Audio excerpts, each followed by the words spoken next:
जिस दिन उस आदमी ने पहली बार तीर कमान उठाया, कोई नहीं जानता था कि उसकी आंखों पर पट्टी बंधी होगी, फिर भी निशाना बिल्कुल सटीक बैठेगा। उसने बचपन से अपने छोटे भाई को तलवार घुमाते देखा था और गुपचुप दूसरे गुरु से मार्शल आर्ट्स सीखे थे। उसके लिए आंखें जरूरी नहीं थी, उसका शरीर ही ताकत और कोण की याददाश्त बन चुका था। लेकिन यही हुनर उसके अपने घर का सबसे बड़ा शाप बन गया। एक प्रतियोगिता में जब उसने सबको चौंका दिया, उसका छोटा भाई ईर्ष्या से पागल होकर जानबूझकर उसकी आंखें खराब कर बैठा। माता पिता आए तो भाई ने चालाकी से उस पर इल्जाम लगाया कि उसने आई ड्रॉप्स से छेड़छाड़ की है। सच, उसके हाथ में आई ड्रॉप्स थी, लेकिन माँ ने बिना सुने एक बार दो बार नहीं, पूरे 100 थप्पड़ उसके गाल पर जड़ दिए। पिता चुप रहे, पूरा परिवार उसके खिलाफ खड़ा हो गया। वह निर्दोष होते हुए भी जेल में धकेल दिया गया, जहाँ उसने जुल्म और जिल्लत सही। फिर एक दिन अचानक गार्ड ने दरवाजा खोला और कहा कि सामान बांध लो, तुम्हारा परिवार आया है। वह चौंक उठा, इतने सालों बाद अचानक परिवार क्यों आया। घर पहुंचते ही माँ ने सबसे पहले उसकी आंखें घूर कर देखी। जब संतुष्ट हुई कि कॉर्निया सही हालत में है, तो उसके चेहरे पर खुशी की एक डरावनी चमक थी। गर्लफ्रेंड दौड़कर गले लगी और बोली कि तुम्हारे बिना मेरा भाई गलत साबित हो जाता, मैं कितनी लकी हूं। पर उसकी बेचैनी और गहरी हो गई। उसने पूछा कि अचानक मुझे जल्दी क्यों घर लाए हो। पिता बोले कि तुम मेरे जैविक बेटे हो, तुम्हें हमेशा जेल में नहीं छोड़ सकता, लेकिन आज रात तुम्हें अपनी कॉर्निया अपने भाई को देनी होगी। उस पल सच्चाई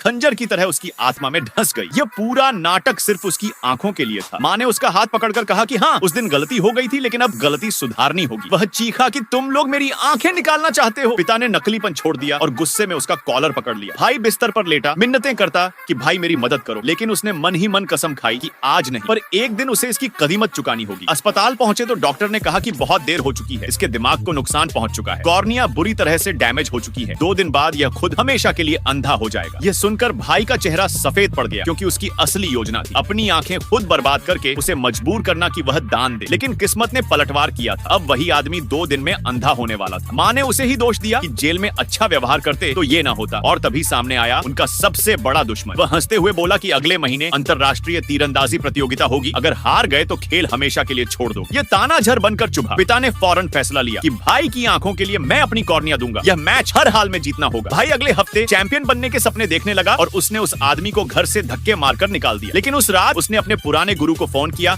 और कहा कि मैं भी प्रतियोगिता में उतरना चाहता हूँ। गुरु चौंक गए, लेकिन उसने समझाया कि मैंने कभी आंखों पर भरोसा किया ही नहीं। मेरा शरीर ही मेरा हथियार है। हर तीर, हर ताकत, हर कोण मेरी याददाश्त में दर्ज है। गुरु ने बिना देर किए हामी भर दी। प्रतियोगिता का दिन आया। पहला तीर भाई ने छोड़ा, सिर्फ 7 रिंग। उसकी रैंकिंग दूसरे स्थान पर अटक गई। प्रतिद्वंदी ने फिर मजाक उड़ाया। पिता ने सफाई दी कि उसने अभी कॉर्निया ट्रांसप्लांट लिया है। भाई बोला कि ये रणनीति है, पहले उन्हें ढीला करो, फिर आखिरी वार करो। भीड़ में सन्नाटा। होस्ट नतीजों की घोषणा करने ही वाला था, तभी वह आदमी जो सबकी नजरों से गिर चुका था